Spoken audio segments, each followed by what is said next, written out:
días a todos y bienvenidos una vez más al podcast del Pan Am Post. Quienes estamos seguros de que la libertad es indispensable para lograr la prosperidad y la felicidad, nos la pasamos muchas horas pensando en qué estamos fallando, qué podemos mejorar, qué estrategias podemos utilizar para lograr que la izquierda deje de arruinar nuestros países y que deje de convertirlos en una miseria absoluta como por ejemplo es hoy Venezuela. En el podcast de hoy vamos a hablar de esto. Nuestro invitado de hoy es Emanuel Rincón. Él es editor en el Pan Am Post y también columnista y acaba de publicar su último libro que se titula La reinvención ideológica de América Latina. Y en ese libro pues él plantea reflexiones al respecto de estos asuntos y vamos hoy a conversar sobre eso, sobre las estrategias que podemos utilizar, los errores que estamos cometiendo y las cosas que podemos mejorar para que la izquierda no se siga tomando el poder y no siga acabando con nuestra libertad y con nuestra felicidad. Emanuel, buenos días y muchas gracias por estar hoy con nosotros. Hola Vanessa, ¿cómo estás? Bueno, pues muy bien, muy contenta de que hablemos hoy de tu último libro. A quienes nos ven les cuento que Emanuel es editor y es columnista en el Pan Am Post y acaba de publicar su último libro, que es la reinvención ideológica de América Latina. Y bueno, hoy vamos a estar conversando sobre eso. Creo que presentas en el libro asuntos muy importantes para desprendernos de una vez por todas, si es que alguna vez lo logramos, de la izquierda y poder llegar a una derecha o a un sistema liberal que nos permita la prosperidad que todos queremos. Y en ese sentido tú planteas, por ejemplo, cosas como que en América Latina en realidad la mayoría de las veces ha gobernado la izquierda a pesar de que muchos señalan que ha gobernado la derecha, pero tú hablas de una serie de matices de izquierda que ha gobernado. Empecemos por ahí, empiezanos contando por qué tú crees que en América Latina en general ha gobernado la izquierda y esos matices de los que hablas. Mira, por ejemplo, siempre ha habido como este, vamos a decir, discurso victimista de parte de la izquierda, de que ellos siempre han sido como los oprimidos en toda esta historia y todo lo demás. Si vamos al caso de Venezuela, por ejemplo, la gente piensa que el país se fue a la izquierda porque con Acción Democrática y con COPEI habían gobiernos de derecha y que se premiaban las élites, etcétera, todo lo demás. Pero esto eran simplemente, pues, obviamente gobiernos socialistas, pero un socialismo más light, si se podría decir, no tan extremista, pero siempre fueron gobiernos de izquierda. En Venezuela lo que ha gobernado durante los últimos 60 años han sido gobiernos socialistas con matices menos y más fuertes. De hecho, en la única ocasión que Venezuela intentó tomar medidas económicas liberales, que fue Carlos Andrés Pérez en el 92, en el 89, cuando trató vamos a decir, de corregir todos sus errores del pasado, porque él fue el culpable de que se nacionalizara el petróleo en Venezuela, fue que los propios miembros de su partido le cortaron la cabeza y terminó Carlos Andrés preso. Pasa en Cuba también, por ejemplo, que dicen que Fidel fue a liberar a su pueblo del yugo opresor, de la derecha y todo lo demás, y resulta que Batista fue apoyado anteriormente en una coalición socialista para su candidatura presidencial. De hecho, el Partido Comunista de Cuba apoyó la candidatura de Batista antes de que sucediera todo esto, de que Fidel se arrinconara en el poder. Lo mismo ocurrió en Argentina con el peronismo y todas sus vertientes de izquierda, el Partido Radicalista que también es de izquierda, y en eso nos podemos referir durante, no sé, casi toda la historia de América Latina, que se repite y se repite y se repite sin parar.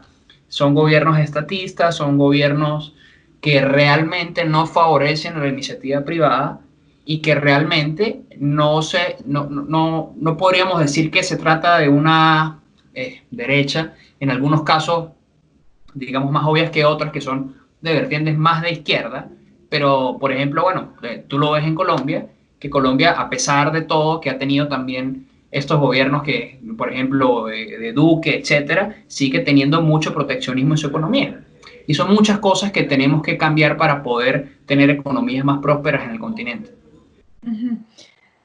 Hablemos de la definición de izquierda y de derecha, Manuel, porque mucha gente no entiende esto y entonces también la discusión pasa por hacer una definición de los términos, porque ya que mencionas lo de Colombia, en Colombia, por ejemplo, es muy usual la discusión de centro democrático es derecha o no es derecha, y dependiendo de a quién tú le preguntes, alguien te puede decir es extrema derecha o te puede decir no, son izquierda incluso. Entonces, para ti, ¿qué término crees que deberíamos utilizar? ¿Qué definición crees que deberíamos utilizar para izquierda y derecha? Mira, no hay una terminología unificada, pero justo aquí parte también el debate de lo que viene, de dónde viene el fascismo y el nazismo y todo lo demás. Para mí, nosotros tenemos que enfocarnos o entender, digamos, la izquierda y la derecha como el privilegio que se le da al individuo por encima del colectivo. Y además, desde un punto de vista económico, desde el tamaño del Estado. Un Estado más engrandecido necesariamente necesita cobrar más tributos, tiene más empresas públicas, tiene más control sobre la sociedad, entonces eso se empuja hacia la izquierda. Y nosotros tenemos que entender que realmente la derecha es aquellos que privilegian sobre todo al individuo, la democratización del capital, la empresa privada y que favorecen con medidas, digamos, tributarias, etcétera, que se fomente la empresa privada y que sea el individuo el que tome las riendas de la sociedad más allá del Estado. Yo pienso que de allí debe partir el debate. Bueno, Emanuel, ya que planteas esto del fascismo y del nazismo, hablemos de eso un poco también porque creo yo que esa es una demostración clara de esa estrategia de la izquierda que como yo lo veo es todo lo malo lo tildan de derecha. Entonces, claro, el fascismo y el nazismo todo el mundo lo repudia y la izquierda ha logrado que la gente crea que eso era derecha. Hablemos de eso, de fascismo y de nazismo. Mira, primero fue el fascismo que el nazismo. El nazismo nace, el fascismo nace evidentemente con Mussolini. Mussolini estuvo 15 años en el Partido Socialista Italiano y cuando se van a la Primera Guerra Mundial, Mussolini decide ir a la guerra en contra de la premisa del Partido Socialista. Ahí empieza entonces la brecha entre Mussolini y sus exmiembros del partido. Ya en la guerra, Mussolini forma estas guerrillas fascistas y finalmente, cuando se da por terminada la guerra, Mussolini empieza a perseguir a sus antiguos miembros del partido. De allí nace, bueno, digamos, toda esa lucha de el fascismo contra el socialismo, que es exactamente lo mismo, solamente que Mussolini desertó, y de ahí se empieza a crecer el mito de que ellos estaban combatiendo la extrema derecha. Entonces después vamos al nazismo, que es exactamente lo mismo.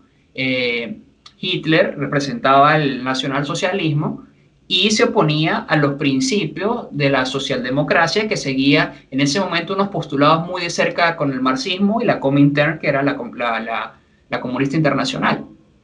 Entonces, lo que fue Hitler y Mussolini fueron socialistas nacionalistas autárquicos, distinto al socialismo o comunismo tradicional que implementaba la Unión Soviética.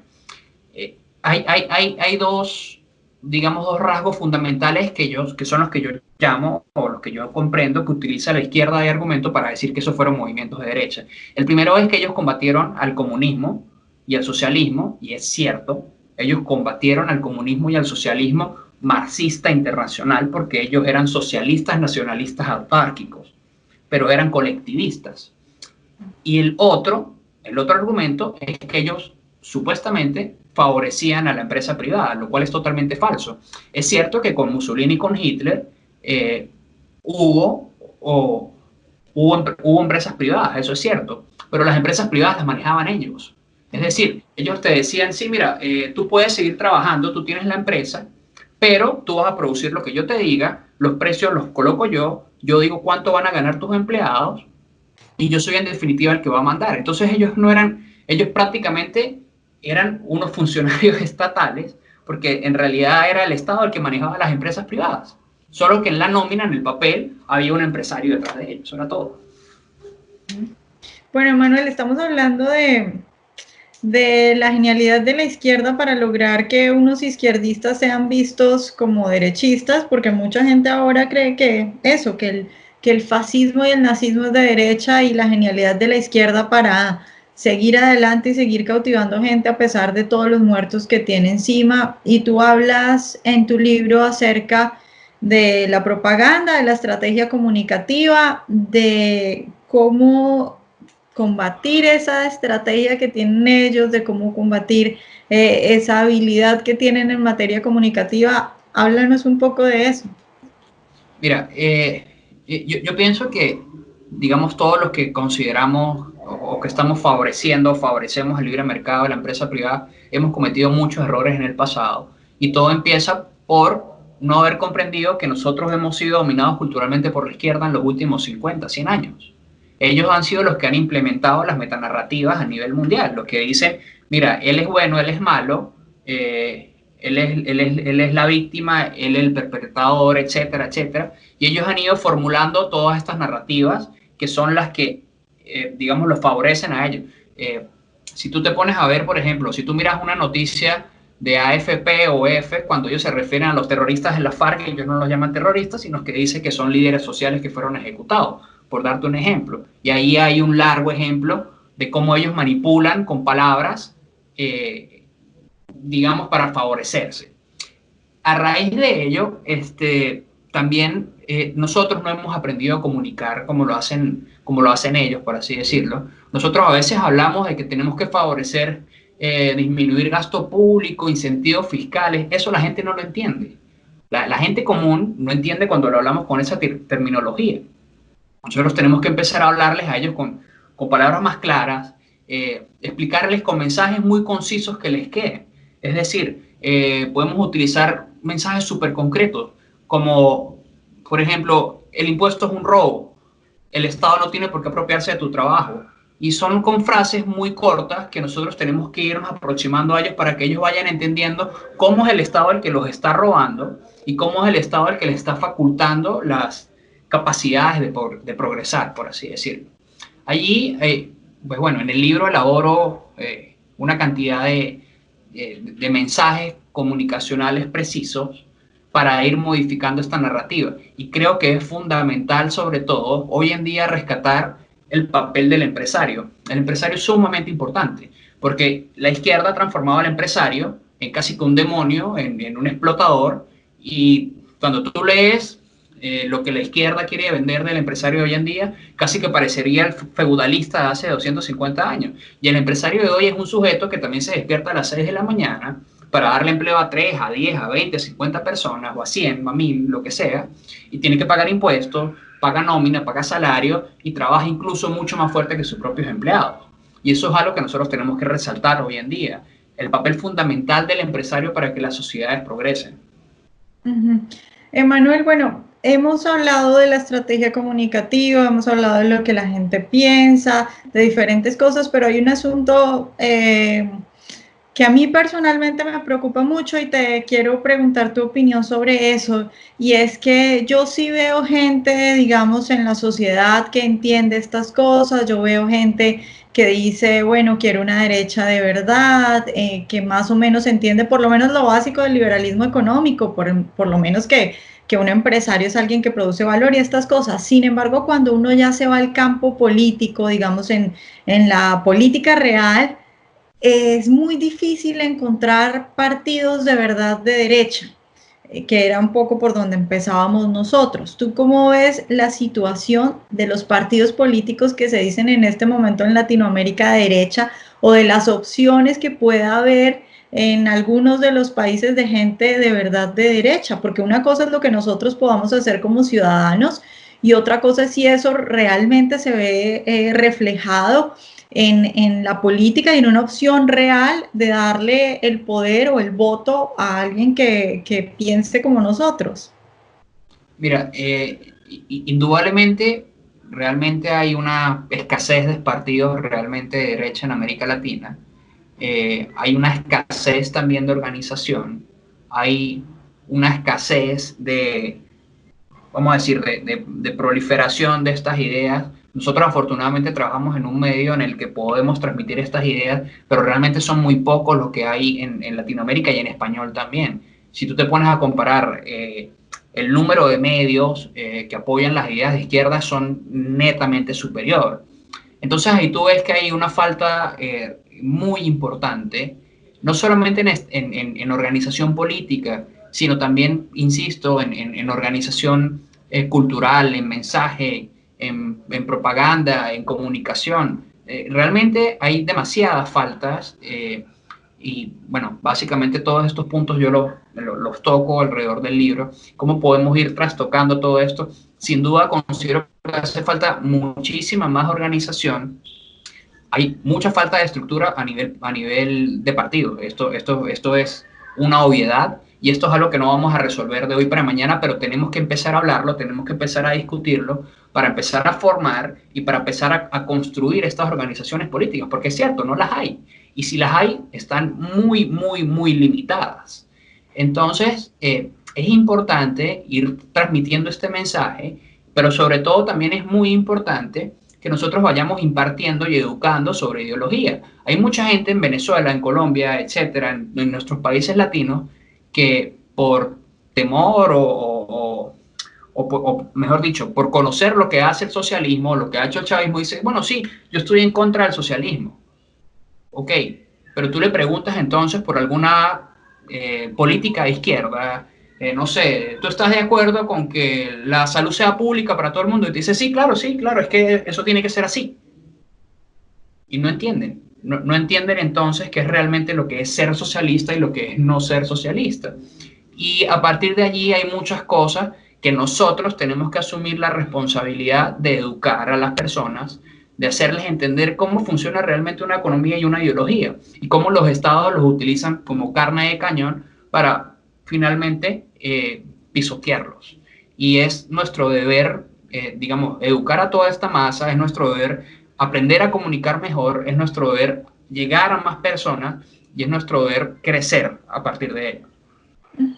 Bueno, Manuel, pues ya para terminar, a ver si, no sé, te dejo que le des un mensaje a los que nos ven para antojarlos de leer tu libro y que nos cuentes cómo lo pueden conseguir. Mira, a mí realmente me he sentido muy complacido. El libro ha tenido una muy buena recepción, ha estado entre los más vendidos de Amazon en política en español. Y yo considero que es importante, más allá del libro, es el mensaje y todo lo que engloba todo esto que estamos tocando. Es tocar o absorber unos puntos comunes de comunicación y empezar a esparcirlo, generar un debate en torno a esto y descubrir precisamente, yo creo que lo más importante del libro es sobre todo adquirir argumentos para derrotar esa narrativa de la izquierda, tipo cuando te dicen, no, pero es que eso mismo, el fascismo, el nazismo es de ultraderecha, o es que realmente fueron los gobiernos de derecha de Venezuela lo que provocaron que llegara el chavismo. O sea, todo este tipo de cosas, todo este tipo de narrativas nocivas es la que tenemos que aprender a derrotar y sobre todo aprender a ubicar en un plano ideológico lo que es realmente una izquierda y una derecha para que nosotros podamos avanzar en torno a él. Bueno, Ah, Manuel. el libro se consigue en Amazon, sí. Lo colocas el nombre y seguramente ahí te aparecerá. Bueno, Manuel, pues gracias de nuevo por estar hoy con nosotros. Gracias, Vanessa.